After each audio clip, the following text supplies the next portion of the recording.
ইসরায়েলের যুদ্ধ বিমানগুলো গত শুক্রবার যখন ইরানের পারমাণবিক ও সামরিক স্থাপনার দিকে উড়ে যাচ্ছিল, তখন ইরানের অভ্যন্তরে লুকিয়ে থাকা মোসাদের ছদ্মবেশী সশস্ত্র গোয়েন্দা দল একঝাঁক সশস্ত্র ড্রোন ও সাধারণ যানবাহনের মধ্যে লুকিয়ে রাখা বিস্ফোরক খোলস যখন বেরিয়ে আসছে। এসব অস্ত্র ইরানের ঘুমন্ত গুরুত্বপূর্ণ ব্যক্তি ও স্থাপনার দিকে অগ্রসর হতে থাকে। ইরানের সামরিক কমান্ডার, পরমাণু বিজ্ঞানী এবং অভিজাত বাহিনী ইসলামী রেভলিউশনারি গার্ড কোরের নেতারা ছিলেন হামলার লক্ষ্যবস্তু। তাদের অনেকেই তখন নিজের বিছানায় নিজের বাড়িতে ছিলেন বলে জানিয়েছেন এক ইসরায়েলি নিরাপত্তা কর্মকর্তা। এই অভিযানের বিষয়ে তিনি সরাসরি অবগত আছেন। তিনি ওয়াশিংটন পোস্টে এই অভিযান সংক্রান্ত অপ্রকাশিত বিস্তারিত তথ্য দিয়েছেন। আরেক জ্যেষ্ঠ ইসরায়েলি নিরাপত্তা কর্মকর্তা জানান, এই হত্যাকাণ্ডগুলো ছিল বহুস্ত বিশিষ্ট একটি অভিযানের অংশ। এর নেতৃত্বে ছিল ইসরায়েলের বৈদেশিক গোয়েন্দা সংস্থা মোসাদ। সম্প্রতি মাসগুলোতে এই অভিযান গতি পেলেও দীর্ঘ সময় ধরে এর ক্ষেত্র প্রস্তুত করা হচ্ছিল। ইসরায়েলি ও পশ্চিমা নিরাপত্তা কর্মকর্তা এবং ইরান সরকারের বিভিন্ন বিবৃতিতে বলা হয়েছিল, ভোর হওয়ার আগেই ইরানের সর্বোচ্চ নেতা আয়াতুল্লাহ আলী খামেনির ঘনিষ্ঠ বলয়ের বিভিন্ন সদস্য ও পারমাণবিক কর্মসূচির গুরুত্বপূর্ণ ব্যক্তিরা নিহত হন। ইসরায়েলি ও পশ্চিমা নিরাপত্তা কর্মকর্তারা এবং সরকার পক্ষ থেকে দেওয়া তথ্য বলা হয়েছে, তাদের অনেকেই বিস্ফোরক ভর্তি ড্রোন কিংবা অন্যান্য যন্ত্রের আঘাতে নিহত হন।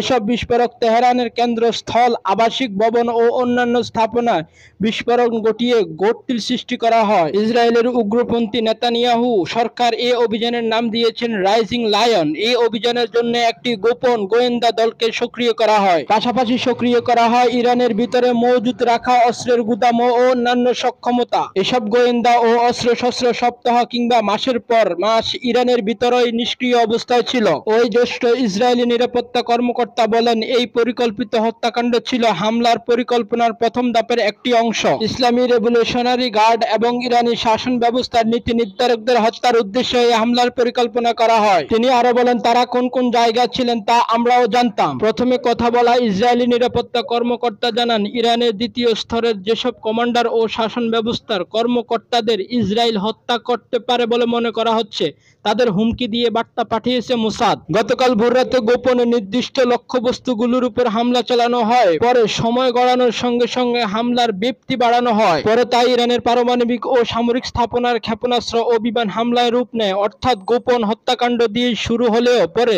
খোলামেলা সামরিক অভিযান শুরু হয়। গোপন অভিযানের প্রথম ধাপে নিহত ব্যক্তিদের মধ্যে ছিলেন ইরানের সামরিক বাহিনীর প্রধান major general Mohammad Bagheri, revolutionary guard কোরের প্রধান মেজর জেনারেল হুসেন সালামি এবং তেহরানে অবস্থিত ইসলামিক আজাদ বিশ্ববিদ্যালয়ের প্রেসিডেন্ট ও পদার্থবিজ্ঞানী মোহাম্মদ মেহেদি তেহরানজি। আরেক জ্যেষ্ঠ ইসরায়েলি নিরাপত্তা কর্মকর্তা জানান, এই হত্যাকাণ্ড ছিল বহু রাস্তা বিশিষ্ট একটি অভিযানের অংশ।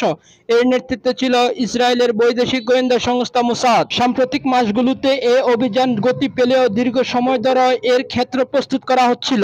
অভিযান সফল করতে সাহসী ও সুপরিকল্পিত পরিকল্পনার পাশাপাশি বিভ্রান্তিমূলক কর্মকৌশল ব্যবহার করা হয়েছে। এই কর্মকর্তা আরো বলেন, এমনকি যুক্তরাষ্ট্র যখন ইরানের সঙ্গে পারমাণবিক আলোচনা আবার শুরু করেন, তখন এই অভিযান বাস্তবায়ন পরিকল্পনা চূড়ান্ত ধাপের প্রস্তুতি চলছিল। এই ধাপে মোসাদের গোয়েন্দাদের বিপুল পরিমাণ বিশেষ অস্ত্র গোপনে ইরানে পাচার করা এবং দেশ জুড়ে সেগুলো ছড়িয়ে দেওয়ার দায়িত্ব দেওয়া হয়েছিল, যাতে নির্ধারিত সময় নির্ধারিত নিশানা লক্ষ্য করে সেগুলো ব্যবহার করা যায়। এসব অস্ত্র মোসাদ কিভাবে ইরানে পাচার করেছিল সে সম্পর্কে অবশ্য ইসরায়েলি গোয়েন্দা সংস্থা কিছু ধারণা দেয়নি। ইসরায়েলি এই হামলা কৌশলগত প্রভাব নির্ণয় করতে আরো কিছুদিন বা কয়েক সপ্তাহ সময় লাগতে পারে বলে জানিয়েছেন পশ্চিমা নিরাপত্তা বিশ্লেষকরা। তারা বলেন, এই হামলা ইরানের কতিপয় পারমাণবিক অস্ত্র তৈরির প্রয়াসে বড় ধরনের ধাক্কা দিলেও তা স্থায়ী হবে কিনা এখনই বলা যাচ্ছে না।